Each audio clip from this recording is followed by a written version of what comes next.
today's announcement. We have Mira Costa High School that is putting together a multicultural college fair. It is virtual and it is this Sunday coming up. It is 3 days away.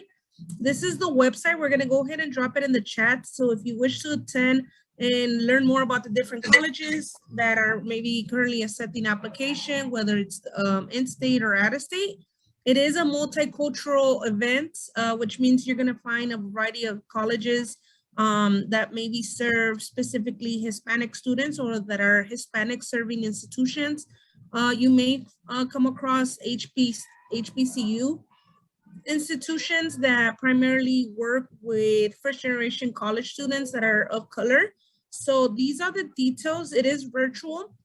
So you get to go ahead and register right when you log in, and you can find this link through the chat. It is put together through one of the high schools, and they are expecting over 100 universities to attend this fair. The first time that we even had a college fair like this since COVID. So this is your opportunity to learn about 50 plus majors, learn over 100 colleges, learn about 100 colleges. And it even goes into who's going to be participating. This is a multicultural college fair, the first one in the school year. We notice University of Oregon's going to be there. We see that USC is going to be there. Monterey Bay, which is one of the CSUs in the Bay Area. University of Alabama, an out-of-state school. So great opportunity for you to come and explore your options. University of Wisconsin is actually one of the schools with Posse. So they're also going to be there as well. UCLA is going to be there. So Penn State, all going to be virtual. So you get to really explore all these colleges under one setting. UC Santa Barbara is going to be there. UC San Francisco, which is a graduate school, is going to be there. So I highly recommend you checking this out. It is on a Sunday fun day, so you get to just, stay home and really start composing your list of colleges. If you maybe are having a hard time putting that list of colleges, this college fair is definitely going to help tremendously. So we wanted to put it out there. We just got the email. So of course, anytime we find out about anything, we make sure to get it out to you first for coming to workshop. So go ahead and check that out. The next announcement I want to go on with is our annual senior retreat. This is our 16th annual. We are currently taking signups for that. So we do have a registration form. We will be providing dinner and raffling vouchers that are valued at $70, which can be used towards a college application. Every year, the College Bound team and the College Bound program has put together a senior retreat for seniors. This year, it happens to land on a Friday, October 22nd, and it's only 3 hours. So we want to make sure that you are getting all the resources, the tools to apply to college and have a plan after high school. But not only that, but have the money and to go to college. And we want to ensure that you thrive. We want to make sure you have all the support that you need as a first generation college student. So we'll even have a first generation thriving session. We'll have the 2-year, 4-year session as well for any of those that maybe aren't sure of what plan they want to pursue after high school. We'll be providing lunch. We'll be having raffles and prizes, and we are going to be having a presentation on financial aid, both FAFSA and DREAM Act. We want to ensure, again, that you have all the resources needed for senior year with all these deadlines coming up. So signups for senior retreat are currently happening. Make sure to fill out the registration form and pick out the sessions that you want to attend. We definitely don't want anyone attending the DREAM Act presentation if it's not applicable to them, or the 2-year application or 4-year if you're not considering any of the schools. So we want to try to make sure to get you the presentation that's best for you. So you get to decide what presentations you want to attend. Bottom part goes to your coordinator. The top half is for you. Last but not least, just want to remind you that our $20,000 scholarship is currently accepting applications. Toyota Making Life Easier is due in about 2 weeks. The deadline is soon approaching. You do need a consent form from us indicating that you are an active member of the Boys and Girls Club, and you can only get that through us. Deadline is the day after Halloween, so we know with college ads and with Halloween around the corner, we may procrastinate a little bit, but we want to make sure that you are aware that the deadline is November 1st. It's only 2 prompts, a copy of your transcripts and a copy of your tax forms. If you don't have your tax forms because maybe your parents don't file, it's okay. You just have to try to figure out how much your parents bring into the household, and we can help and assist with that. And all that you're doing different is writing a statement of how much your parents made for the 2020 year. Or just talk to any of us about your situation and we'll be sure to answer your questions.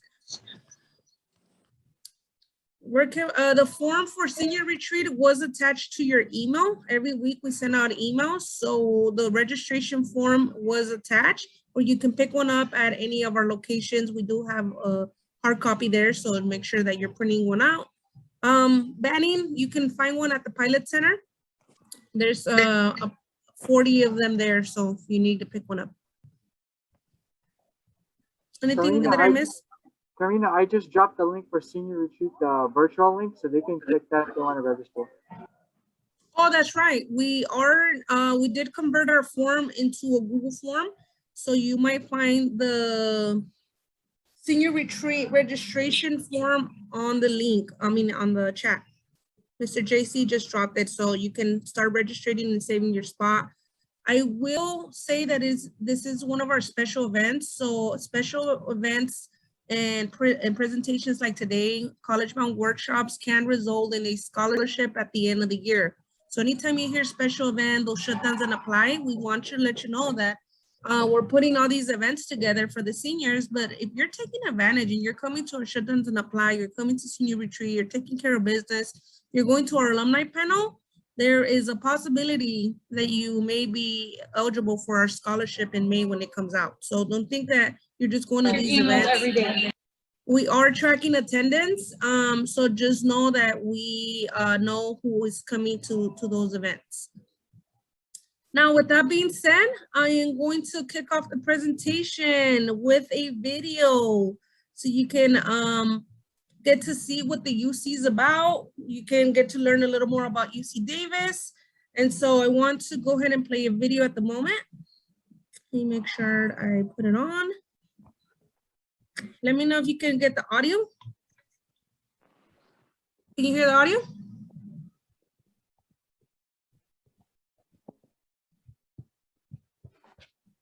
JC, how's the audio? I don't hear anything, Karina. Let me know now.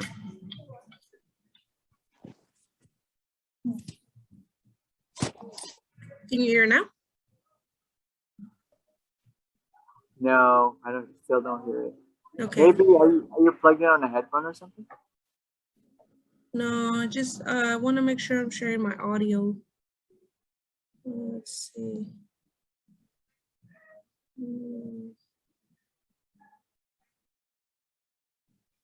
Share options. I can start playing it, Karina, if you'd like. Okay, you want me to drop the link on the chat? I got it. I can try playing. Okay. Hopefully it plays. Let me try it. Okay. Can you guys hear it? Yeah. If you could just put it up a little bit. I'm Mike. Okay. Give me a sec. Our UC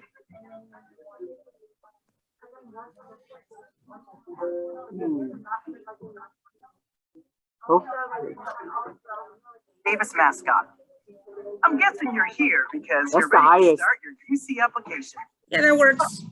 Gunrock and I happen to be experts on all things UC Davis. Here we have the University of California application page, the very first step in your journey. You're going to want to create an account to start your application. The cool thing about applying to a UC, you only need one application for all of the 9 campuses, and it doubles as an application for scholarships. Not that we're biased, but we've heard some amazing things about UC Davis. Go Ags! First, make sure that you have all the information and documents that you'll need to fill out the application. You should have your unofficial transcripts, any official test scores, estimated family income, social security number, citizenship status, and your California statewide student ID if you're in state. Once you've got all that, you're ready to begin. The application consists of 7 sections where you'll answer questions about yourself and your background, the campuses you want to apply to, your academic history, test scores, activities you participated in, scholarships, and the personal insight questions. Find more information on the full extent of the application here. Once you've completed the basics, it's on to the personal insight questions. Freshman applicants, you're going to choose 4 out of the 8 personal insight questions, or PIQs. Transfer applicants have 1 mandatory PIQ plus 3 of the 7 remaining questions. You have up to 350 words for each response. This is your opportunity to stand out from the crowd. Show admissions officers all you can offer your selected UC and explain what makes you a strong candidate. Take this section seriously and stay true to your selected PIQ topics. Think about your strengths and pick the questions you feel you can provide the strongest answers to. I want to give admission officers a good understanding of what you've accomplished, overcome, and what you can offer the university as a student. All the questions are weighted equally, so choose those that work the best for you. Some writing tips.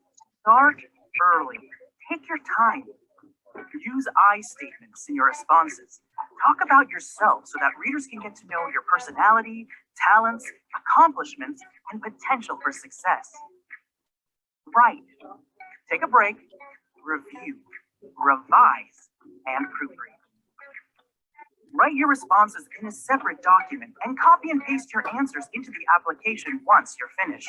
If you want more advice on the application or the PIQs, be sure to check out our UC Davis website where we have more useful tips. You can also sign up for one of our many free webinars to connect with our friendly recruiters who will be happy to give you advice and answer all of your enrollment questions. Voila! That's all. Remember, get started early. Take time to review your application and submit it no later than November 30th. We can't wait to read your application.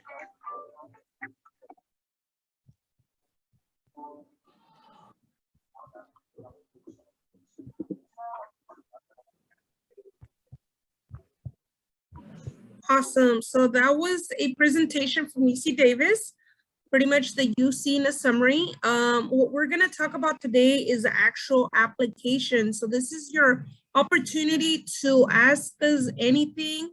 We do ask that you follow along and that you actually fill out your application along with me. I am going to literally walk you every step of the way. If I'm moving too fast and you need me to slow down, please let me know. I would like for you to all get a glance of what the UC application looks like. And more than anything, get your questions answers. So at this moment, if you can open a browser, the website that you're going to be going to is universityofcalifornia.edu, which is one application or the agency that oversees all the UCs. As we know, there's nine of them that you can apply to as an undergraduate, and there's 4 that the fee waiver covers. So if you have a 3.0 or higher and you're in this presentation because you want to consider the UC, you can and will be eligible for 4 application waivers or 1 waiver for 4 colleges. For UCs specifically, it is income-based. However, the College Board agency also has waivers that the UCs will take. This is only for the UCs, not the Cal States. You do need a 3.0 or higher to apply, and you need to get your transcript evaluated to ensure that you're meeting the A through G requirements. So with that being said, I am going to share my screen, but I want to ensure that you have the materials that you need to get started, like mentioned in the video. So the first item you're going to need is your transcripts, test scores, if any. AP exams will be one of the questions on there. So if you do have exams that you took from before, College Board will have your test score. You do need to know your adjusted gross income, and this is because that's what's going to determine your eligibility for college waivers or application waivers. You'll need to know your social security number if you have one, or your tax ID number, your citizenship status, as well as your California student ID. That is located on your transcript, and it is a 10-digit number. You'll need some form of payment if you are not eligible for the fee waiver. However, College Board has granted students a fee waiver application, so you're not having to pay. And that's only for the UC. So these are the items that you'll need. Make sure that you're working with the case manager when it comes to evaluating your transcripts to ensure that you're meeting the 8th requirements. And then you'll even get to learn about the validation rule and what that means for any of the courses that maybe if you didn't pass with the C or higher. This is what the actual application looks like. This is the UC application. The University of California is its actual name. And through this application, you get to apply to up to 4 colleges. If you decide on a 5th UC, you'll have to pay for that as well. But if you attend senior retreat, you do have an opportunity to win a voucher good for a 5th UC or a 5th Cal State. Now the tabs that you're gonna fill out are on the right-hand side. You can jump around if you have different tabs that you're most comfortable with.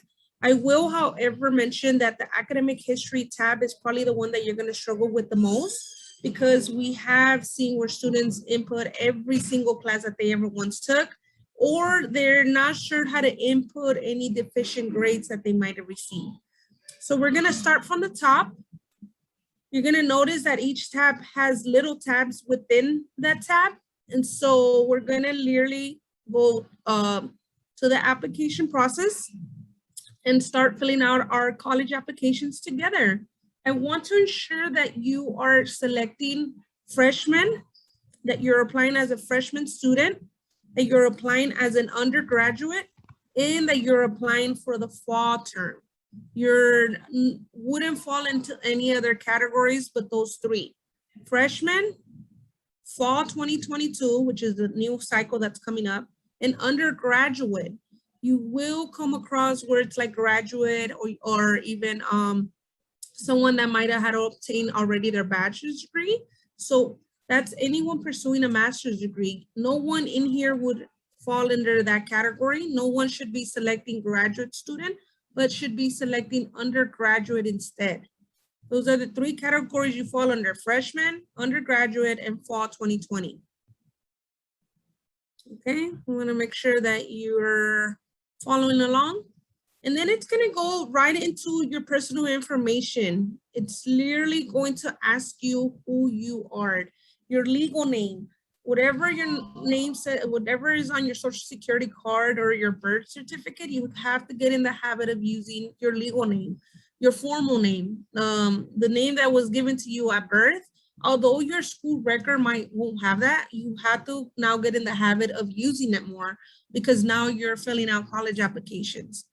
And so it's gonna ask you pretty open-ended questions: when you were born and where you were born. If you were born in another country, you wanna make sure you let your case manager know that, just because there is another way to fill out the application. You do have to put no selection. You're not making up social security numbers. So there is a different way, but for those that were born or just were born US citizens, then you answer the country that you were born in. If you were born in another country, then you go ahead and put the country of citizenship or country of birth that you best identify with. And then you're going to input your home address. We know that in some scenarios, we have students that maybe borrow a home address to go to school, or maybe the address on their transcript is not the same as the home that they live in. It's okay. It's not for us to ask. We want to ensure that you're getting mail to the actual address that you want your mail to go to. So this is the only time you can actually put your a different home address if it's different from the one that you have on school on file. This is the only time we give you the okay It doesn't have to match your transcript. This is just so that they can send you mail, any advertisement. They will also send your acceptance letters or your rejection letters. If, let's say, you didn't meet the criteria or didn't get accepted, you will be getting that kind of notices through mail. So you will get to find out if you got accepted or if you didn't get accepted through mail, as well as email. They actually use more email than they use snail mail. They actually try to stay away from snail mail for many reasons. So they're gonna contact you through email. We do suggest that you do not use your LAUSD email because they're going to discontinue those emails. So at this moment, if you don't have an email that you use for college, we suggest making one, or we suggest cleaning out your inbox and using the personal, your personal email you have now, currently. And make sure to check your email because that is 100% of the communication that they're gonna have with you is gonna be through email. They're not gonna call your home. They're not gonna send you stuff in the mail, hardly ever. And if it is, it's gonna literally be a college acceptance letter, but not anything else. And then there'll be a question on Social Security or ITINs, individual tax ID number.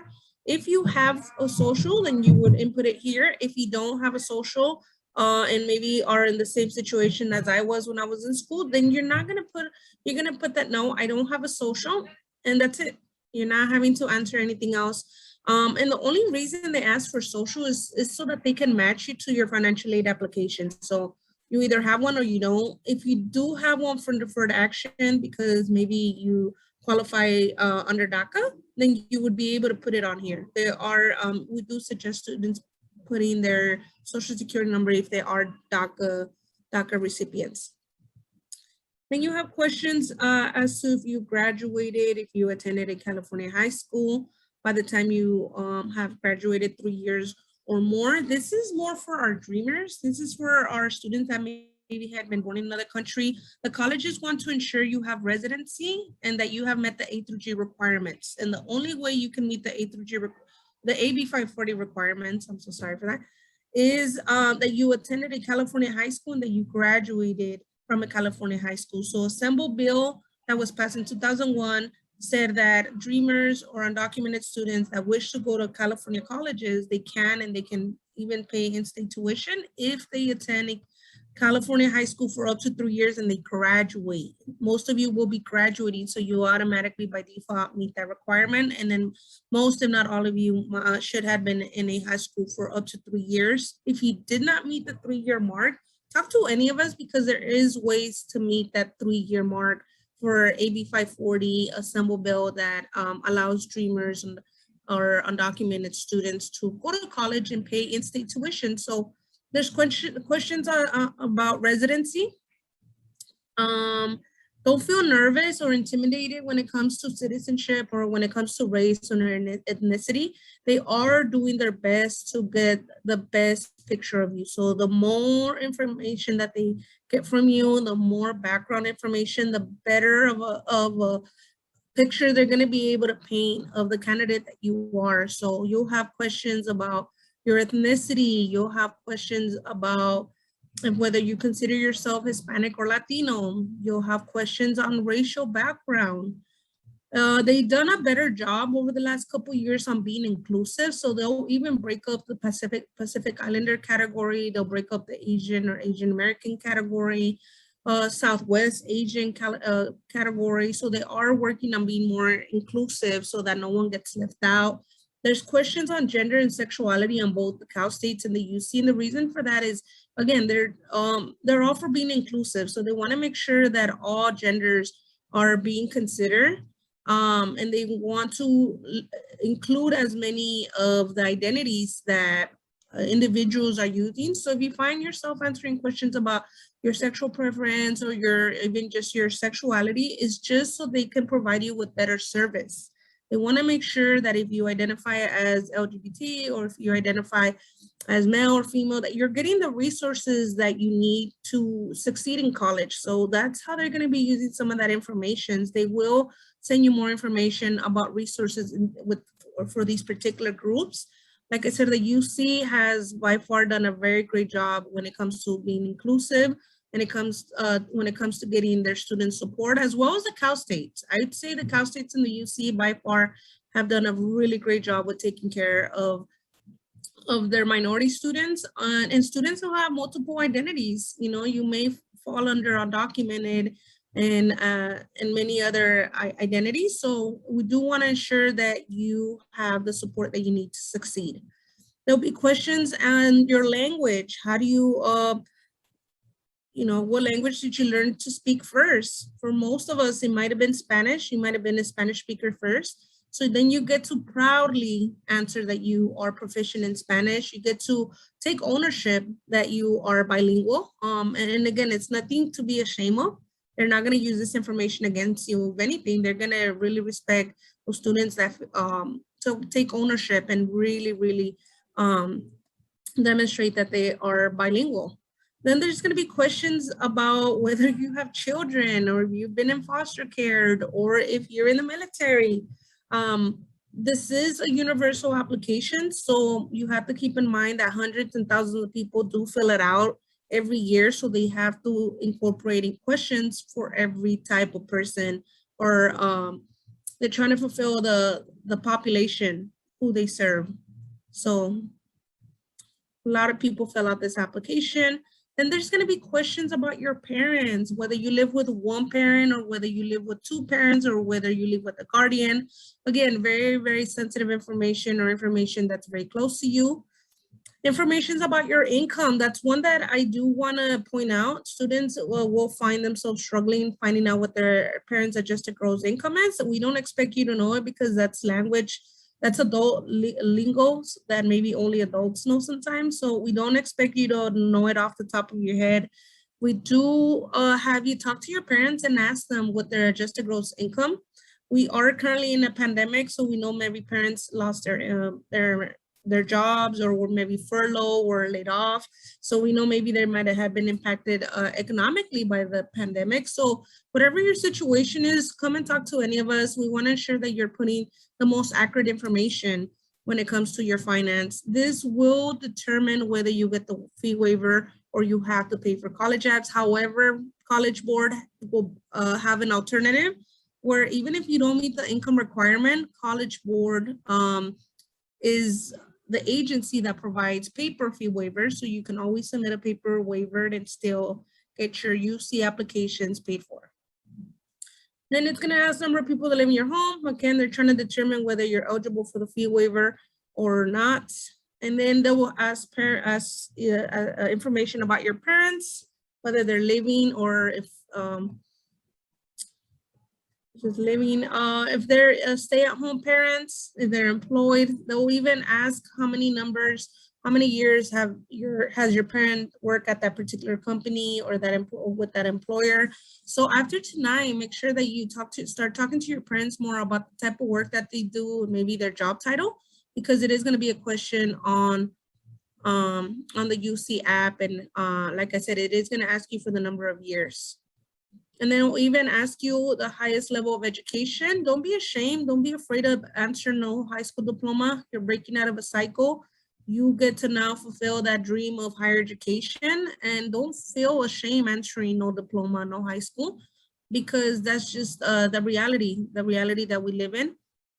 You'll input the information for your parent. If they don't have an email, you can provide your own email or leave a blank or make him an email. I don't know if you're already doing that for financial aid as is.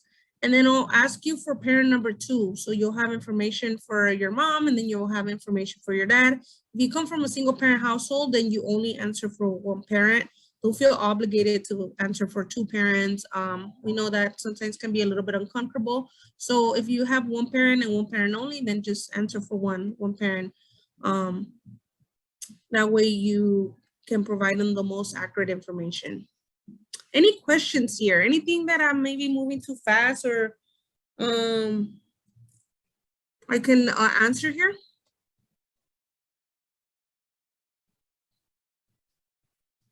No, pretty straightforward information, very black and white. All right, so as you all are filling out your apps, you're gonna see that the the categories are gonna get checked off. So you're gonna know you're moving in the right directions with these check marks.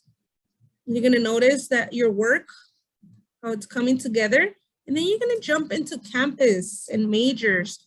Now, we witness this every year that maybe some of the students that we work with maybe don't know what they want to study or maybe don't know what college they want to apply to.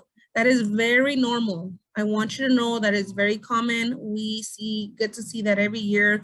We're much older than all of you. We have already gone to college and earned a degree. We might also be in that same category as to we don't know what we want to do with our lives. So very, very common problem to have. We do suggest spending some time conducting your research.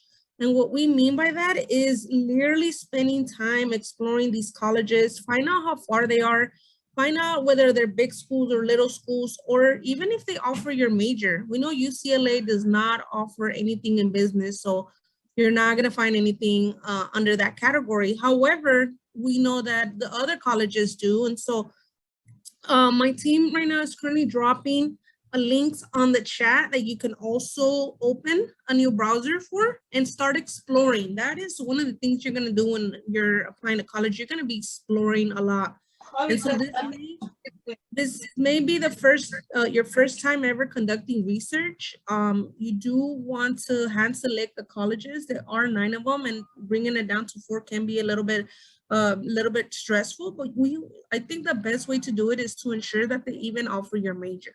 If they don't offer your major, you can definitely do process of elimination that way. And the best way that you can actually look if they even offer your major is to go to their actual website. So if UCLA is your dream school, you literally have to type in ucla.edu on the search engine and check under their academics to see if they even offer your major. That's one way of doing process of elimination, or distance. If you know you don't want to go to anywhere in the Bay Area, or you don't want to go more than 2 hours away, then you wouldn't be applying to Davis or Berkeley, because that is 2 schools that are very far from us. Davis more than anything. And so you can do a process of elimination that way as well. Or you can talk to any of us and help us help you narrow it down to at least 4 colleges that you're considering. Now, this part of the application you're going to come back to a lot. It's probably the most popular area in the application, selecting your colleges. And that is very normal. We get a lot of students every year that are like, you know what, I don't want to go to UCLA anymore. I want to go to Berkeley. If they change their mind, so be it. We will support you every step of the way.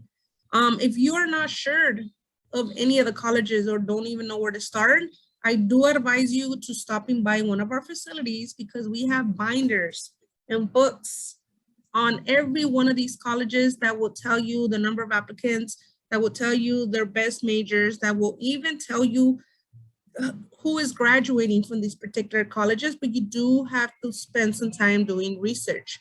You have to really get down to the T and find out what these colleges offer. UCSD is broken up into 7 colleges. So not only do you have to rank the colleges, but you have to find out and conduct further research and see where your major falls under. So you're gonna find yourself, again, having a lot of questions about majors, careers, college in general. Now, if you've been with us for a while and you sat through our college bound presentation, you may or may not already have a major. If we need to give you even a personality test to see what you like, what you're into, what you're best at, we're willing to do that just so we can help you self-identify a major, and then hopefully like that pick a career, and then hopefully like that identify the colleges you're considering applying to. Now, I went ahead and selected Chicano Studies for all my schools. We know that every school but Berkeley, you can pick an alternative major. Berkeley is just one of those schools that you can only select one major. However, the alternative major, we do suggest that there is maybe some similarities, or that there is an low overlap between your alternative major and your main major. And I say that because, let's say hypothetically, you're thinking of engineering and you're like, I really want to be an engineer. And then your alternative major is engineering. It's like you're applying to the same major twice. Now, some of the spots like in engineering are very limited. So you also have to conduct your research and see if these schools are impacted and whether your major is impacted. Because if you're doing engineering, and then you're applying to an impacted school, that just means that you're trying to surpass every area possible to try to really get into engineering. Now, sometimes the spots at these schools, specifically for like the engineer majors, are very limited, or even nursing. Nursing gets about 700 applicants at Long Beach State, and maybe have room for 70. So finding that alternative major is going to be as important. So understanding impaction and how that impact that can also be a factor when applying to college, because again, you don't want to apply to all impacted schools or all impacted majors. Impacted means where they reach capacity.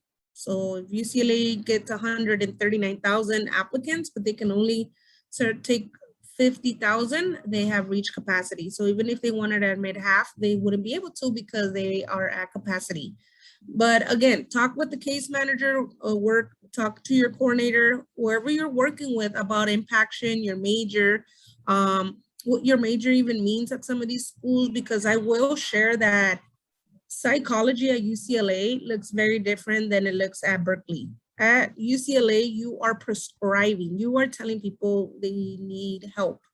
At maybe Berkeley, you are a psychologist, you are listening to people's problems. So psychiatry and psychologists are two different fields. So I will share that, being that I was a psych major at UCLA and so was Ludi, I can tell you that psychology at UCLA was to tell people that they need medication.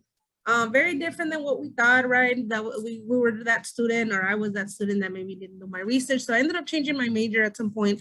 But yeah, that psychology major is going to look very different at even the Cal States and even the private schools and even those out-of-state schools. So really, really spend some time doing your research.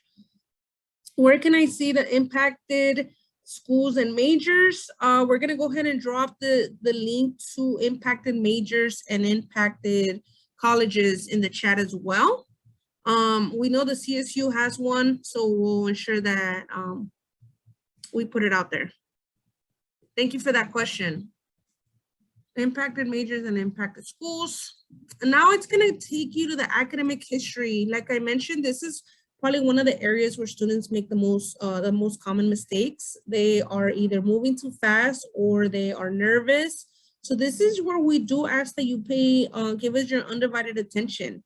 And the reason for that is because they're going to ask you questions as to if you even took classes in 7th and 8th grade, but not any class. It has to be a foreign language or a math course if you've taken it during 7th and 8th grade. Only foreign language or math. In this case, it's Algebra 1 or Spanish 1.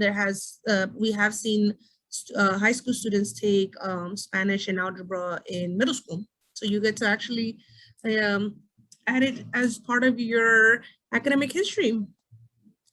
Now, there's going to be questions on international school experience. Did you attend a school outside of the United States in the during sixth or 8th grade? If you did middle school in another country, then you would indicate that here. Or if you didn't, then it's not applicable to you. There's going to be some parts of the application that are not applicable to you, like things about international students. And that is because this application is being filled out by billions of people and not millions.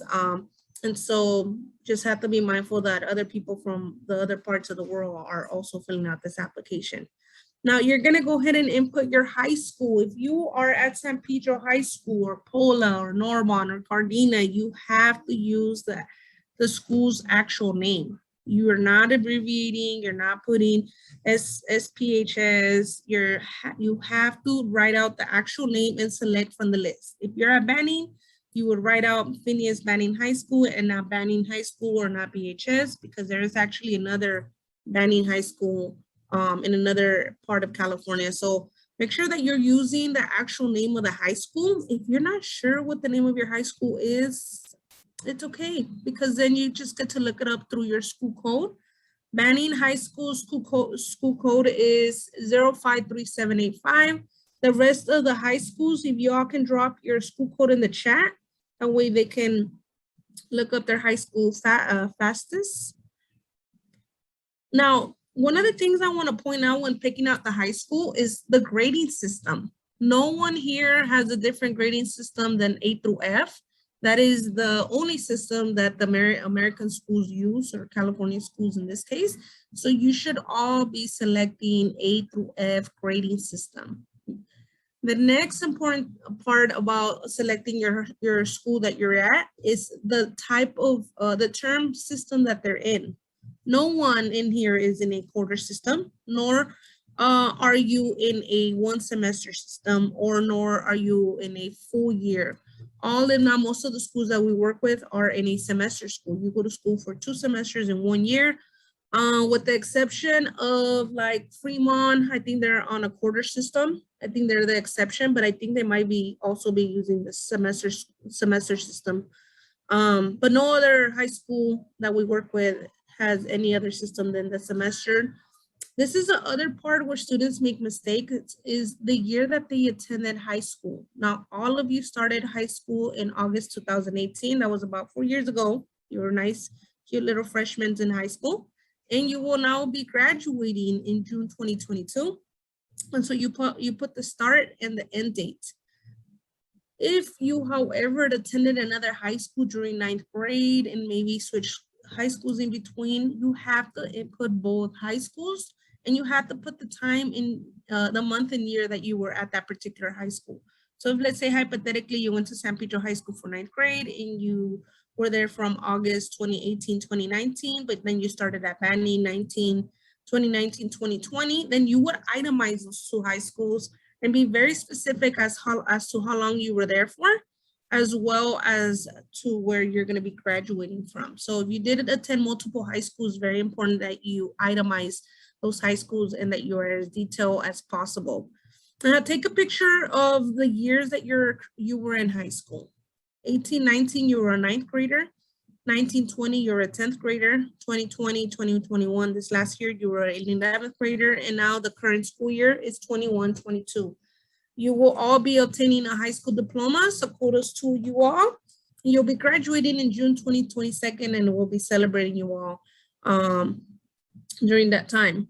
Now, it does give you the option to put more than one high school. So if you took summer school at another high school, if you did credit recovery at another high school, very, very important that you itemize those high schools and that you include them. Any questions here? Anything that I maybe can answer? See, the chat is a little active. All righty. We're gonna dive into the way you input courses. Now, I went ahead and inputted 9th grade already. I went ahead and already literally inputted the classes that I took, the categories, the categories that I already fulfilled. I will, right now at this point, would like to show you how to literally look up your courses. So if at any point you are unsure of what classes you took or what classes what category your classes fall under, I went ahead and open a new tab and open the UCOP course list. Now, this course list is designed by your guidance counselor at your high school in most scenarios. You're gonna go ahead and type in the name of your high school, and I keep using Banning because that's the high school I'm at, but I love San Pedro as much as I love Banning. I'm actually an alumni from San Pedro, if you guys didn't know that, so my heart goes out to both. Now, this is the list of courses at your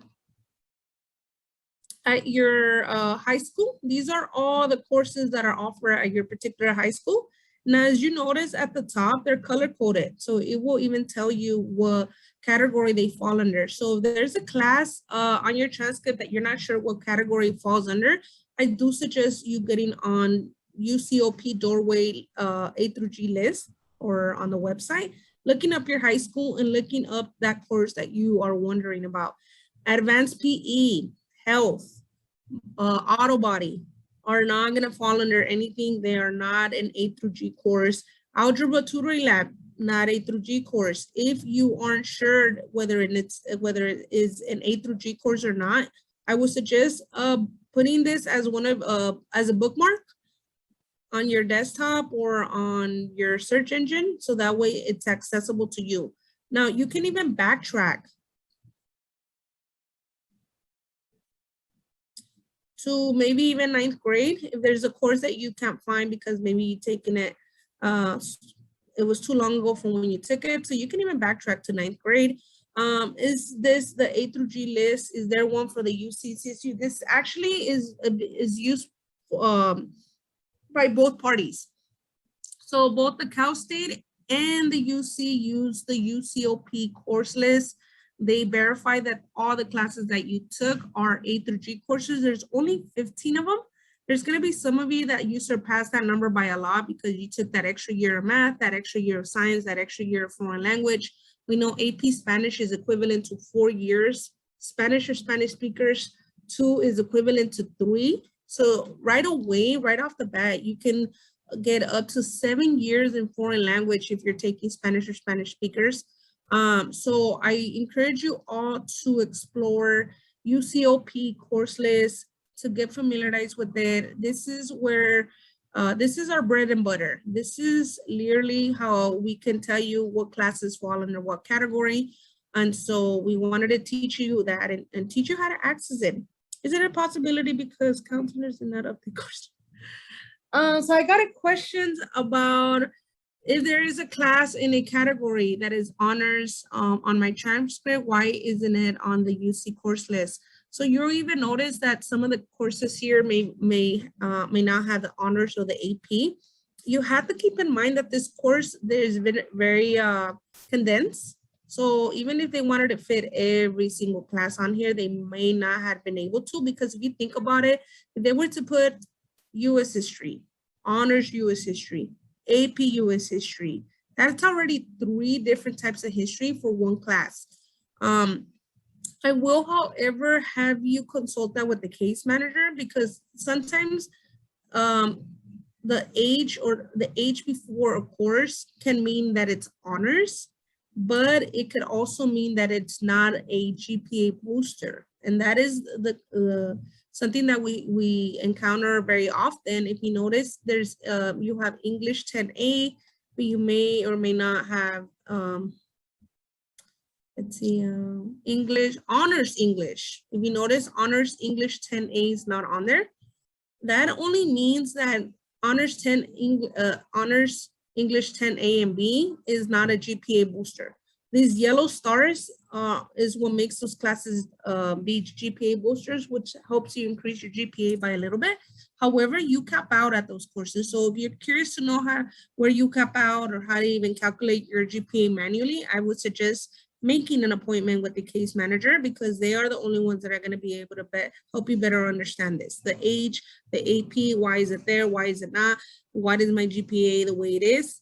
A case manager is the only one that is going to be able to help you answer that. So make sure to bring it up at your next case manager session.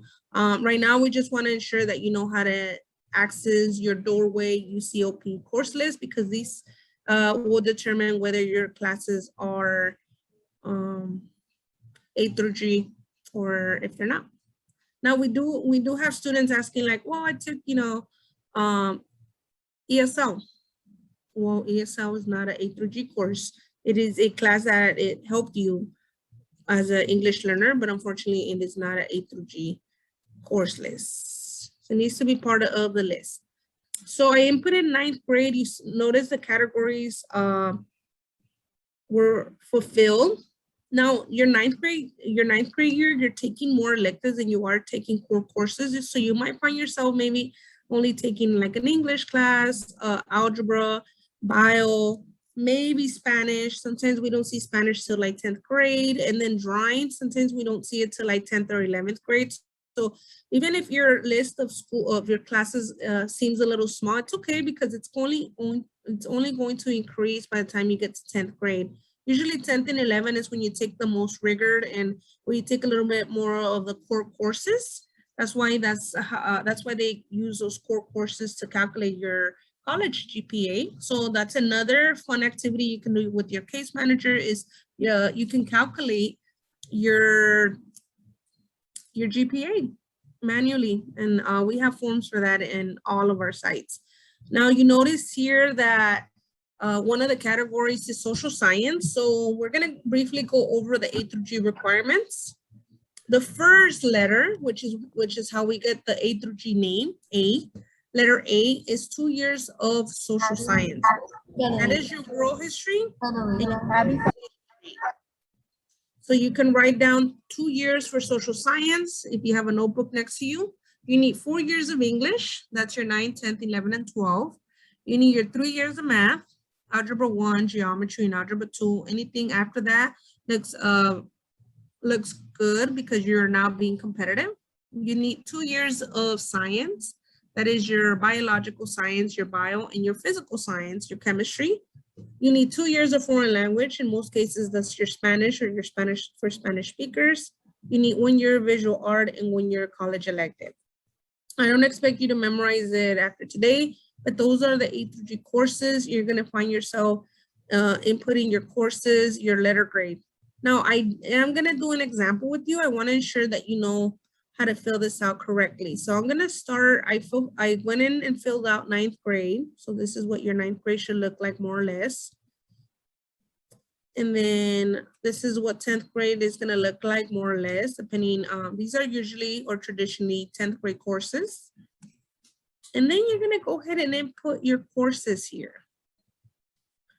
Now, there is codes that you should know about. You're gonna be using a variety of the codes depending on the situation, depending on the grade that you got, or depending on the classes that you're currently in.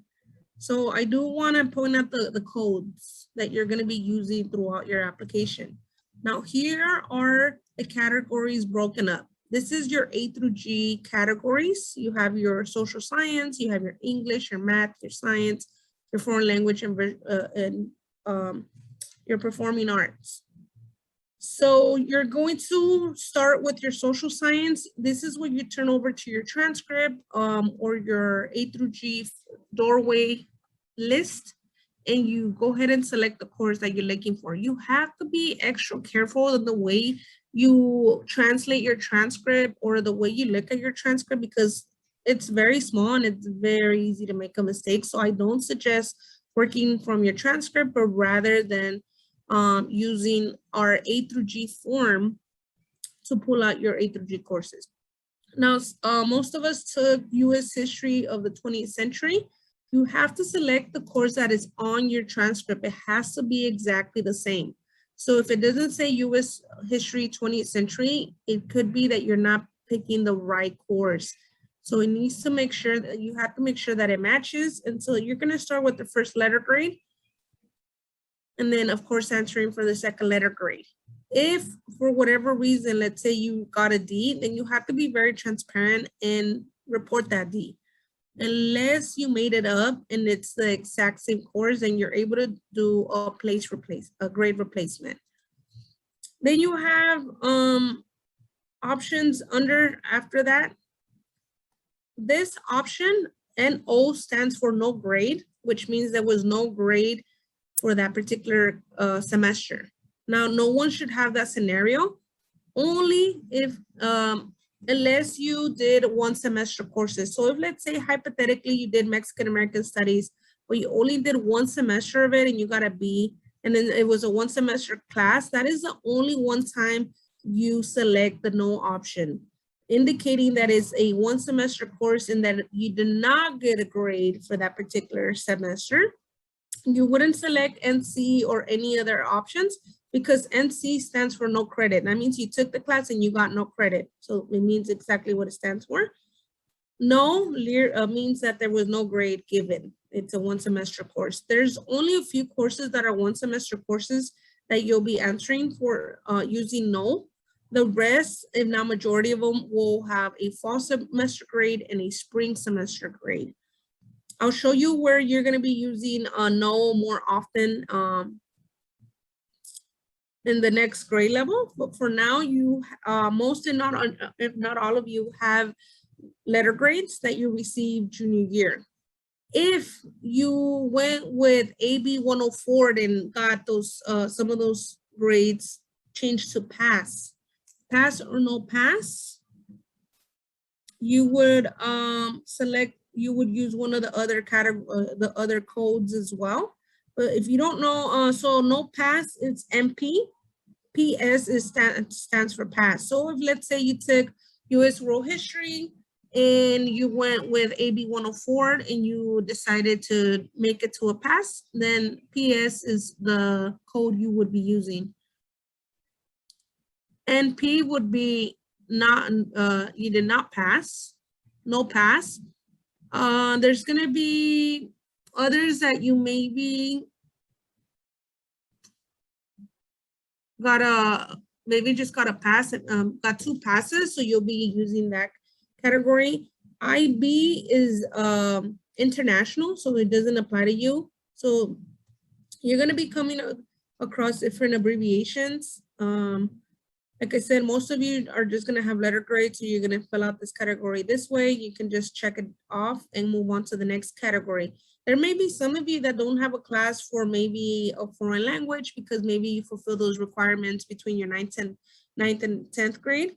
So if you don't have a language for junior year, you don't have to put anything on there. If you maybe did your visual performing arts 10th grade, or maybe you plan on doing it senior year, you obviously wouldn't have a class for that category. And then if you don't see your classes, then this is the only opportunity you can check off this box and actually input it. But we want to get you in the habit from selecting from the actual list so that you're not having to input every single class you took. You should only use this category or this feature if you don't really see the class that you're looking for. But they do a pretty good job at including all courses on here, or majority of them.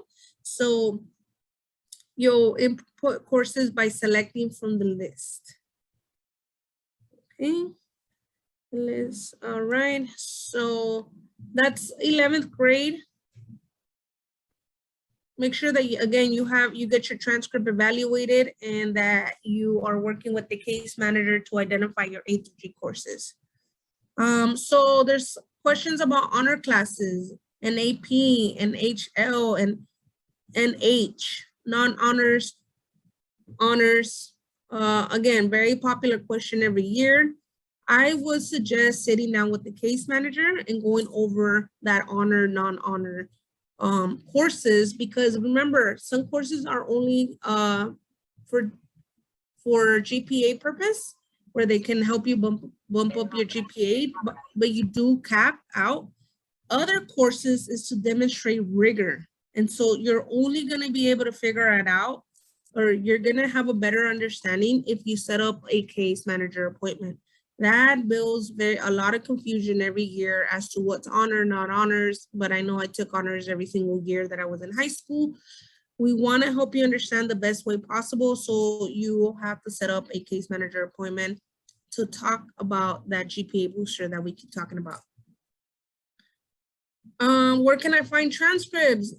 Your high school counselor has transcript, your case manager has transcripts, and transcript is a document that you are provided with at your high school that annotates all the classes that you ever once took since the 9th grade. So it's going to be a lot of classes on there. Your credits and your GPA is going to be on there. If you have trouble locating your transcripts or have never even seen what it looks like, I will suggest, once again, to talk to a case manager so they can better assist you in obtaining your transcript. As we know, it is a document that is not often provided to students, although, I mean, you're entitled to it. So if you don't have one or don't know what it looks like, again, talk to a case manager about obtaining your the list of classes that you took ever since the 9th grade. Now, remember, you're only inputting the 15 courses that are identified as A through G. The cool thing about this app is that you can jump around, so you're not having to literally sit there the whole entire time looking at one particular grade level. You can literally dive into senior year without entering 11th grade. I don't suggest you doing that too much because you'll forget to go back and actually fill out that part of the application. So pace yourself, take your time, work from 9th through 10th grade, 9th through 12th grade. You're gonna start with grade level number 9 and make your way to senior year. If you find yourself struggling, I don't advise you working on this alone because, again, 9 out of 10 times there's going to be a mistake. So senior year is one that you probably only take maybe 2 or 3 core courses, and that usually ends up being your English, your government, and your math. and the rest of your courses end up being electives. Some of you might have work experience, so you might be leaving school early. Others of you might be taking college courses. So the way that you're going to input your senior year courses is going to be a little bit of a challenge. So this is where you want to pay and give me your undivided attention. Now, government, you won't find it under government. The actual name for government is Principles of American Democracy. So you're not going to find the word government unless you're taking AP government. That is the only time you're going to see government. Now, government is a 1 semester course, and you are currently in it now for most of you. Now, because it's a 1 semester course, I'm going to indicate that I am not getting a grade 2nd semester. So that is the only other time I use this feature, and I put no, which means no grade. Now you're probably wondering, where does economics fall under, because economics is the second half of Principles of American Democracy. Economics is actually a college elective. You would have never guessed that if you were working on it on your own. There'd be no way. You'd be struggling, like, where does econ fall under? So econ is a social, is a college prep elective. However, econ is one that you don't take till 2nd semester. It's, again, one of those 1 semester courses. But because you're taking it 2nd semester of senior year, you're gonna put that it's planned. You plan on taking it. So this is the other feature, another cool feature you get to use. You're not gonna have to use these features very often, unless, like I said, it's 1 semester courses, or unless it's senior year courses. So IP is for in progress. However, we know that Principles of American Democracy is government 1 semester class. It's in progress. And then econ is the second half of Principles of American Democracy. Same class, different name, different curriculum, different everything. So you're gonna plan on taking it, and you're gonna indicate that it's a 1 semester course. Okay, so I'm gonna do recap. Any courses that are 1 semester courses, you're only gonna answer for the semester that you took it or you're taking it. And you're only gonna put a letter grade there. If you don't have another grade because you only took it for 1 semester, that is the only other time you can put no, you don't have a grade for it. Your current courses, the classes that you're currently in, your English, your math, your science, the way you're gonna answer, let's say if hypothetically you're taking regular English, you wouldn't even find regular English. You won't even know that it's not even regular English, or you'll, so the name that you have on your transcript is actually ERWC, English Reading, Writing, Comprehensive. But they actually put it down as CSU Expository Reading and Writing. That CSU will throw you off. So if students that are working on this on their own, they wouldn't even know that ERDWC stands for CSU Expository Reading and Writing. You would have sat there for hours trying to figure out what ERDWC stands for. Now, let's say you're currently taking the first half, but you know you're taking the second half, 2nd semester. You're gonna be doing this for the other courses that you're currently taking, such as your math, such as any other courses that are now 1 semester courses. So ERDWC is equivalent to CSU, Expository Reading and Writing. Your math, let's say you went and went off to pre-calculus, kudos to you. You are going to indicate that you are currently in the 1st semester and it's currently in progress. And PL, plan, you plan on taking that 2nd half. Very important that you try to master this, that IPPL. And if you're not sure, do not assume. Ask a case manager or your coordinator, someone, for a second opinion, and don't assume that all your classes are IPPL. Because there may be some that you might be doing credit recovery for that you may also have to answer plan. You plan on taking them 2nd semester because you just found out you're missing a 2nd half of bio, or you're find out that you have to go back and make up one of the classes. So there may be the old classes that you once took that you're doing credit recovery for that you're gonna have to use that PL and IP for. There might be some that you're currently taking now for credit recovery. So Spend some time inputting your courses. You're not going to submit your application either way because you have to get it revised. And when we revise it, we're going to go and tell you whether you did it correct or not. So we're going to ensure that you have no mistakes because that's what we do. We ensure that your application looks lovely. Now, if you're currently in dual enrollment and you're taking classes with us or you're taking a class with us at any point during your high school career, that there is an actual category for that. You're going to input the college that offers co-sponsors this class. In most cases, all of our courses are co-sponsored through Los Angeles Harbor College, which is located in Wilmington. If you're not sure when you took the class or you're not sure what grade you got in your class, I would highly advise you to contact the college to backtrack to your username and password that you maybe once created so that you can access your unofficial transcripts. You will need a copy of your unofficial transcripts, and that is because you're not gonna all remember that one course you once took.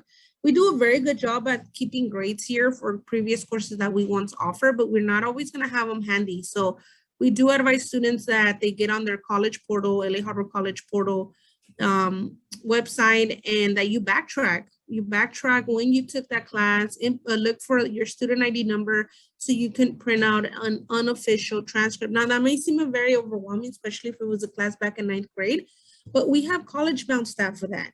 We are all very savvy and can sit there with you, recuperate your password and backtrack to your unofficial transcripts to the class that you once took as a 9th grader. And so that you're able to put it on here and you're not assuming, you're not guessing what class you took and what grade you got. Now, if you're currently taking a class now, you obviously wouldn't put you wouldn't put a grade for it because it's in progress. So this is another opportunity for you, the IP option. It's in progress. You put that it started in August because the fall semester starts in August and it ends in December. The spring semester starts in February and ends in June. So you have to be very specific as to when you took that course, or if you ever took any courses at all. We do want to backtrack and find out when exactly you took those courses. Now, if you are done taking courses as of now, or maybe this last spring semester, then you would only put up until when you finished taking classes. So if you stopped taking classes back in spring of 2021, then you would put June 2021. And so you're inputting a lot of information. You're using maybe 2 different transcripts. You're alternating between your high school transcript and your college transcript. You're starting to probably feel a little bit overwhelmed. So this is why we do the work that we do. We want to ensure that you are getting all the support and that more than anything, your applications are being revised. I could not imagine filling out my college applications had it not been for the support that I got, just because of how overwhelming they can be. Now, the UC app, it's our most favorite because it's the easiest to fill out, but it's the longest. The Cal State app is the shortest application, but the more tedious. So you're going to learn that as you're filling out your college apps. Now, there is a part on here, if you notice, as I'm moving through the application, that will have additional information, additional comments. If, let's say, for whatever reason, your school was your academia was interrupted, your AP scores weren't released, your AP scores were canceled, your teacher went MIA and you couldn't get a letter grade for any of the classes you've taken, you have an opportunity to disclose that by using this lovely box that gives you about 550 characters. If there was ever an interruption in your high school career, there was ever a break in your attendance, poor grades, or in a particular course, if you were that straight A student and you got that 1C, this is your opportunity to disclose what happened for that 1C. Now, we know life happens, stuff happens, so this is your time to disclose what really happened. Now, we can't sit here and blame the teacher, and then we can't sit here and use 500 characters on how much our teacher don't like us, and that's why we got a letter C. That is not a valid response. We have to really, really put some thought as to what happened. Where you maybe, did you maybe have household responsibilities? Did you maybe at some point had to take care of your siblings and maybe didn't have the undivided time or attention to give to your studies? Were you impacted by COVID? Did you have to quarantine? Did you at any point maybe were exposed and maybe couldn't go to school, and maybe that resulted in you getting that C. So we really, really have to dig deep as to what happened. And for some, you may not even have to use this part of the application because maybe you just had a traditional high school experience. For others of you that you struggle with language or struggle in general with some of your courses, if you have an IEP, if you're maybe an ESL student that maybe you want to maybe disclose more information on what it's like to be an English student, maybe you can talk about how you're not being exposed to the rigor and the AP and the honors because of language barriers. So anything that is related to your academics, you can disclose it here. It's only 550 characters, so you don't have much room then to evaluate or really use that category in your favor. Now, it has to be, like I said, school related. It has to be anything related to your grades. Now, you notice not too many of my check mark. I don't have too many check marks. There's still some stuff that were left unanswered. However, I want to spend some time in the activities and awards section. One of the biggest advice we give seniors every year is that rather than you sitting in front of the screen and trying to guesstimate what you did that one time, 9th grade, that one community service, that you work with one of our case managers and use our logs to track your community service and your extracurricular activities. It is impossible to remember everything you ever once did since 9th grade, to remember that one award you got, especially if you've been getting the same award for 4 years. It's hard to keep track. So there is different categories that you have that you can pretty much respond to. The best thing you can do for yourself after today's presentation is to start looking for your certificates. You won't always remember what you got a certificate for or who even provided you that certificate. So your homework tonight is to start looking for your certificates. Once you find your certificates, we ask that you bring them to the Boys and Girls Club so we can have a copy for them in your file. So that way, when you're working on the UC app, you don't have to backtrack. You literally have it all in your blue file. Education opportunity programs are programs like ours, College Bound, AVID, maybe if you're part of AVID at your high school. And so you will have an opportunity to talk about these programs and how have they helped you through your high school experience. Any extracurricular activities and other coursework. This one's a very, very popular one because you're probably wondering, so if I'm only reporting 15 courses, what happens to my other courses? Now, there was a course that you're really, really excited about. You're like, you know what, it's not an A-to-B course, but I really want the UC to know about it. You have a tab for that, and that is under other coursework. If there was ever a college class that you took that you were so inspired by, and you're like, I need to put it under a non-A through G courses, this is the category for it. Any volunteer and community service is very different than extracurricular activity. So you also have to be mindful of that. Just because you clean the beach doesn't mean that was an extracurricular activity. We have to backtrack and identify, well, who sponsored that beach cleanup that allowed you to have extracurricular activities? So we do have to spend some time here. Don't rush through it. All activities that you provide on here will only add value to your application. However, you may have to be a little bit selective because there's only room for 20. And so you may have to pick and choose between some. I did want to showcase you some of the forms that we use with our students. And as you can see here, there's a variety of activities. Not only are the activities on here, but you have the number of hours, the description, leadership. This person was part of the alumni mixture that is sponsored by College Bound, the senior retreat that is happening next week, Power of the Pen, ACT and SAT, College Bound workshops, Keystone, Career Bound, Cabrillo Beach Cleanup, San Pedro Parade. They even participated in an internship through Boys and Girls Club. They were members of the month. They were youth of the year. They were CIF champions, both for JV and varsity. And they were part of much other extracurricular activities. They were even They even participated in the Chicano Youth Leadership Conference, which is by nomination only. And so these are all the activities that they did. They went ahead and filled out our form that can be found in our blue folders. And they were able to better not struggle so much on their activities and awards. We actually don't even allow students to work on this part of the application without filling out their activity and award sheet.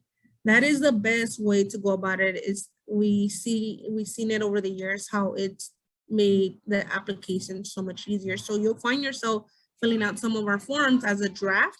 So by the time you get to the actual application, you're not just sitting there and thinking like, when did I really get that one certificate? Or when did I really do that extracurricular activity? Where was I part of College Bound?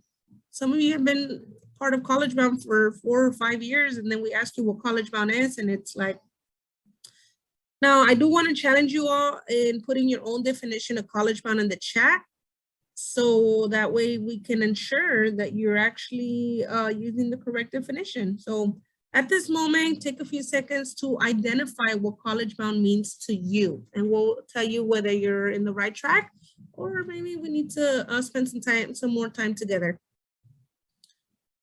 You're then going to move to the scholarship program portion. We're almost done. And on here, you're going to be able to pretty much go down this list. You're going to obviously open the list. And on here is a list of scholarships listed that are awarded to students for a specific background, academic interest, or career objectives. If you don't see any categories that are relevant to you, don't worry. In addition to these scholarships, each campus and many alumni associations award a variety of scholarships. So that's a question we get asked a lot. Oh, how do I get scholarships? Where can I apply? Here is a list, a variety of items, and I love how long it is, that you want to spend some time on there. Too many times students underestimate this part and they're like, oh, there's nothing in there for me. Like, well, how many times have you gone through it? And they're like, oh, maybe like once. So you really have to go through every single one and read the description. You have things like first or second generation immigrant from Latin America. You have first generation American. You have immigrant to the US who left their country, immigrant to the US. You have refugees. You have, if you're Romanian, a student born in Iran. You have a student who identifies as African American studies. Students are undocumented. Students who is a US citizen of Mexican descent. Students from Southeast Los Angeles. So there's just a variety of categories that you may fall under. Students who have interest in different things. Students that are working part-time. Will you work in college? Most, if not all of you, will work in college, so that automatically falls for it's for you. Maybe some that come from a single parent household. So you have to really, really go through every single one of these. And then if you're not sure, you can ask any of us. And then you're going to come down to the bottom. You're down to the end. Now, I want to highlight the EAOP program. EAOP is a very similar program, kind of like EOP, but just at the UC level. We have made it mandated that all students apply to the EAOP program. And that is because that is a program designed for first generation college students that is going to help you navigate and give you the resources and tools to finish college in 4 years. If you are not part of EAOP, you are going to struggle a lot in college and are going to have a very hard time adjusting and transitioning. So we do ask that you spend time applying for EAOP. It does provide you with academic support, moral support, and in some cases, even financial support. Very similar to EOP. The cool thing about EAOP is that you only get to write 1 paragraph instead of 5 short response questions. You then get down to the bottom for personal insight questions. And of course, we all know there's 8, and you get to decide on 4 PIQs, personal insight questions. Make sure that you're answering these questions between 250 to 350 words.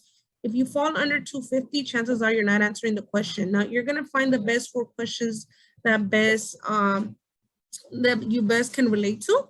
If you are struggling writing them or even starting them, we do advise you working with the case manager. You should not have to do this all by yourself. So we want to make sure that you are, again, getting the best support that you can.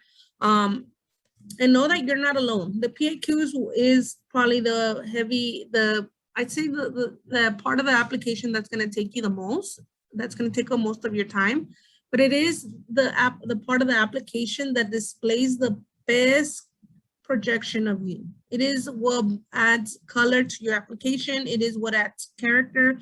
It is what adds personality. And that is where they better can really get to know you. Personal insight is a narrative. You really get to talk to them almost as if you had them in front of you, and you get to really tell them why they should accept you. And so spend some time getting those revised. I don't advise you typing them on here, because if the internet goes off or your electricity goes out for whatever reason, and you're doing all of this, and you lose your internet connection, you're going to lose your work. So we do advise you working on them on Word or Google Docs, and then of course getting them revised. So you should not be working on here or making this your actual work. And then in conclusion, you're going to then have an additional comment section. This is not a continuation of your PAQs. This is not a continuation of additional comments for your academics. This is a category design to tell them something that you haven't already, to really, really be vulnerable and end your application with a bang. This is where you get to really tell them that one factor that you haven't mentioned. If it is language barrier, if it's your undocumented, if it's your legal status and you maybe are undocumented and you maybe don't know how to put it in a PAQ, you can also use this to disclose that information. If you come from a single parent household, if you work and maybe you are the head of household or you are helping provide financial support at home, this is where you get to really shine. Now, if let's say none of that is applicable to you, but you were impacted by COVID, this is a part where you would include it. If you were, let's say, if you were managed to still keep up your grades during the pandemic, this is your opportunity to disclose that. This is, think of this as your cherry on top. This is, the last time you get to even tell them anything else about you that is not already included in the application. So this is only new information and should not be anything repetitive or anything that you already mentioned in the application. You notice why it's all the way at the end, because this is again that cherry on top about something that you have not disclosed and or talked about. If you're struggling with this part of the application, definitely talk to one of us, because we would love to help you really, really end your application the best way possible. Now you notice how it's telling me that I'm not done and how I still have some to do. I am still missing some check marks. I do want to point out the way to get your application revised. So you're going to go down to the bottom and go to review and submit. And then you're going to go to the print version and you're going to actually print your application and leave it for revision. No one in this presentation should be submitting their applications without getting revised. 9 out of 10 times there's a mistake, and those mistakes can cost you your college admissions. Especially one of the common mistakes that students do every year and very often is they'll mix up their letter grades. Instead of an A, they will give themselves a B. I always tell them, if you're going to change your grade, you might as well change your grade to be higher, never lower, but it's always lower, never higher. Moral of the story, never change your grades. Or omit any information, but we have found mistakes every year. 9 out of 10 times there'll be a mistake on the actual college application. Now, once you have completed your app, this is what it looks like. It's a very lengthy app, so we're going to ensure that you double side your application. If you don't know how to print, or maybe you forgot, because maybe it's been a while since you had to print anything, please ensure that you're working with a staff and you're not just printing to print. You want to ensure that you print double-sided. And so this is an actual application from a young lady that is currently now at the UC. Not sure which one, but I know she got accepted into a few. Now you notice her description, you notice College Bound is on there, the grades she was in, the number of hours. You have to be careful with the number of hours too that you that you've been part of these activities, because no one's gonna believe if you did like 5,000 hours. Like College Bound is not even open for that long. Now you notice how well put together it is. PAQs are on here. She even included an AP Scholar Awards that, again, sometimes students forget that they have at home. And this is what a nice UC application looks like. You notice the PAQs are there. Not only did she get into a UC, she got into multiple UCs. Now, the only other way you can look at these apps, we all have them at our facility, is that your application is at least 80% done. Once your application is 80% done, we will make this accessible to you. We just ask that you don't copy it because it is someone else's work, and that is called plagiarism. So none of you should be plagiarizing your college applications. Especially we're granting you access to someone else's application. So this is what an admitted student application looks like. I'm kind of just showing you it. Again, was revised and it was very well put together. So that leaves us at the end. That is our UC walkthrough presentation. I do want to spend some time answering some questions. Shout out to Priscilla. She went and put for College Bound. College Bound is a college preparatory program through the Boys and Girls Club that has guided me and other high school students to ensure high school graduation and a plan after high school. Yes, best, one of the best descriptions I read. Another question, is EAOP only for first generation students? I'm gonna have you apply it and leave it up to the college to decide, because too many times we aren't sure. So go ahead and apply it and leave it up to the college to decide. It is income-based and it is for first generation college students, but we do advise that you apply and leave it up to the college to decide. You have nothing to lose. What does first generation mean? Very good. First generation means that, help me out here, team. It means that your parent didn't go? Yeah, it means that you'll be the first in your family to go to a institution higher than high school. Does that make sense? So a good way to look at. Go ahead, Karina. So it's a student whose parents did not complete a 4-year college degree. So maybe some of our parents did go on to some form of college, but maybe didn't finish, or they did it in their country because their country and the US is very different. It is not equivalent to a 4-year degree here sometimes. So it's sometimes equivalent to like an AA or like a high school diploma. So it is a student whose parents did not complete a 4-year degree. Now, we always tell students, apply and leave it up to the college to decide. I mean, who are we to tell you? But yeah, first generation is that your parent does not have a college degree in the US.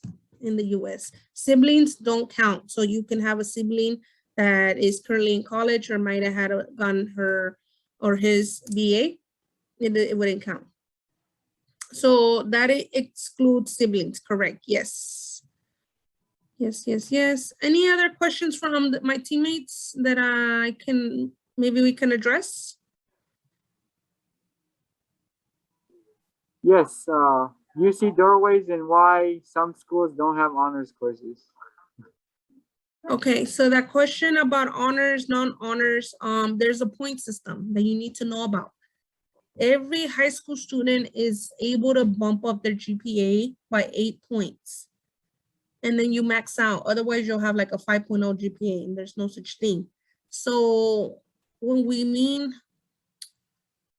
when working with Doorway, what we mean as far as the point system, you have to literally sit down with the case manager and manually calculate your GPA so we can demonstrate and show you what that point system means. So there's 8 points that you can earn through your high school career, 2 in 10th grade, 6 in junior year. Some of you are going to surpass that number by a lot, but unfortunately there has to be a cap. Otherwise, you'll have a really high GPA. So if you're curious to get your GPA calculator, I say set up an appointment so we can show you what those 8 points do to you and how those 8 points bump your GPA, especially between 10th and 11th grade. So there may be some of you that have a weighted GPA of a 3.4, but you have a 3.7 UC GPA. That could mean that you not only surpass the point system, but you maximize on the point system. So that's how your GPA went up. That's actually the only way to bump up your GPA is to by taking honors or AP courses, and they have to be in 10th and 11th grade. So if you find yourself with 3.4 and then you're looking at your UCCS unit to 3.7, it's because of those honors and AP courses. So again, that is the best way to understand is by setting up a case manager appointment. They're not looking for test scores. Again, they have omitted that from the application process or the admission process. They're only going to use test score for placement. They have to place you in the math and English, so they're going to use your test scores for placement. However, your English and your math course that you're in will override that test. So you still have that as an option. Do I leave a blank? If you don't have a test score, then yeah, you wouldn't put a test scores. Now, some of you took the test today, so you will have to put that you took it October 13 of 2021. So that's only for those that took it today. Our SAT score won't get us rejected if they're bad. No, not at all. They're not using it for admissions. It's actually against the law, so they'd be in a lot of trouble if they were to use your SAT or ACTs for admission purpose. They are not allowed to, at least not the UCs. They've been very clear and vocal about it. They are not admitting students. Now, the best scenario I can give you is look at class of 2021. They were in the middle of a pandemic. They didn't even have an option to take the SAT, ACT, even if they wanted, because of how many times the actual agency was canceling the test. And our students got admitted regardless. So that is the best way to highlight our 2021 seniors is they didn't have to take the SAT or ACT, and they got into Berkeley and UCLA just fine. So you're gonna fall into the same category. So you would be placed in lower math, okay. To test optional school disqualify you from low test scores. Again, that is a question for your colleges, those specific colleges. We know that in California, they're not allowed to use them. I can't answer for another state or another optional school. So you will have to contact them and ask how they plan on using the scores. But most schools are only offering, are using it for placement.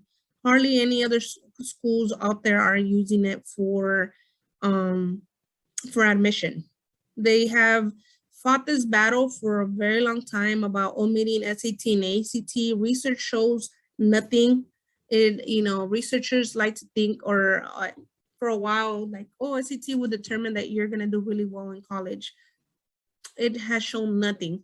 It's done nothing for our students.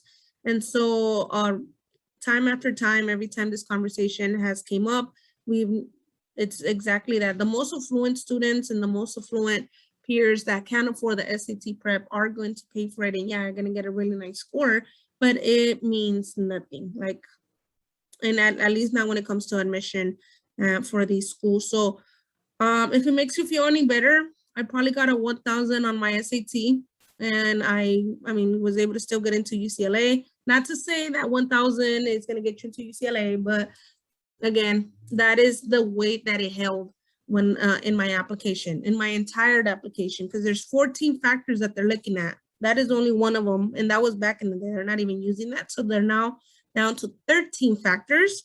And if you're curious to know what those 13 factors are, because you are just like, I need to know what those 13 factors are, I actually have a slide on SAT and ACT that I want to show you real quick. Oh, a lot of questions. So let's go over it together so you can leave with that peace of mind. ACT scores. UC will not consider ACT or SAT scores in admission review process or awarding scholarships. They are determined for English proficiency. So to determine your math and English proficiency. AP exams will also be used for proficiency and for college credit. So it's just for proficiency on both math and English. There's a little bit on calculating your GPA. I'm trying to show you the 13 factors that they're not looking or considering. The holistic review, comprehensive review.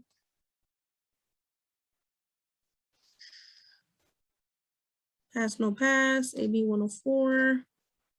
13 factors. Do we have the 13 factors? Application, key dates with the UC app. Okay. Karina, they're asking what was good in your application that got you in, you think? Which section of the application? Well, the PAQs, I will say, did add value to my application, did really put a face to the name, really understood what I was coming from. So the PAQs is where I felt I spend the most time. I, like everyone else, did the extracurricular activities. I was in CSF, I was in College Bound, I did my community service just like anyone else, but I felt like my PAQs was what really added value to my application, really got to paint a portrait of not only who I was, but what my ambition and goals were, my career goals, and just why I wanted to go to college. And that was the only spot in the application that I felt that I was really able to express myself and be vulnerable, because I was a B average kid like everyone else. I had a 3.4. I now once took an AP or honors course, but I took college courses. And I think that was equivalent to honors and AP. I didn't do too good on the SAT, just I think like the rest of us. I think the SAT is biased. But I do think it was the PAQs. The PAQs gave me an opportunity to be expressive, to express my creative side and really tell them why I should get admitted. But I wasn't cliche, or I wasn't like, you know, you had to admit me, but it was sharing my narrative and sharing my testimonial as to who I was and how I was raised, that I think really helped them understand the type of student I was. I was an English learner. That's why I keep throwing it out there. I was an ESL, but I think even just being able to talk about my experience as an ESL learner really put things in perspective. So just being able to be vulnerable was the best thing I could do. And that's what every one of you will be doing at some point. So PAQs. Any other questions that I left out? So not to say that the PAQs are everything, but they definitely put things in perspective. So they hold equal balance. There's not, they don't carry one weight more than the other. If UCLA is your dream school, just do your research when you're applying. Like I said, they do get a lot of applicants. It's actually the UC that receives the most applications, or the school that receives the most applications in general, more than the Cal States, more than the private schools. So just be mindful. Keep that in mind. If you maybe applying didn't get in, don't take it in the wrong way. Just know that there's a school out there for everyone. And sometimes, again, students don't often do the research on even their major. So we have students to this day that apply to UCLA as a business major. Unfortunately, business is not an option. So then they go with econ and they know nothing about econ or don't want to do anything in econ, and now they're stuck at UCLA studying econ. So that's what we mean by do your research, know what you're getting yourself into, because a lot of these schools are very particular. UCs are very research-based. So UC Irvine, UCLA have a very strong tie when it comes to medicine. There's literally Ronald Reagan's on the street from UCLA. So if you're really trying to go into the medical field, then UCLA will be the school for you. You'll have a blast. UC Irvine will be the school for you. You'll have a blast. But not to say that is the only major that they offer. It's just a very, very popular major at those particular schools. Question, do we need specific number of hours to graduate, or has the pandemic changed that? That's a question for your counselor about the service hours or the service learning project. So check with your counselor and double check that if you even have to do them. We know that with the pandemic, the students may have not to have do community service or learning service hours. So make sure that you ask that to your counselor. And last but not least, SAT scores will not get you rejected. They are just for placement. All right. Well, lots of questions today. All righty. Well, all questions were asked. You are now all dismissed. We want to thank you once again for being here after a long day and after taking a standardized exam. So thank you all for your undivided attention. We hope that to see you at senior retreat. We hope you're working on Toyota. Next week is a CSU walkthrough. So we're literally going to walk you through every part of the CSU. Again, we want to make sure that we're answering your questions. If I didn't answer them today, we do want to keep answering them at our upcoming workshops. So just write them down and bring them to our next meeting. Last question, how long do PAQs have to be? Between 250 words to 350. If they fall under 250, there's a possibility you're not answering the question.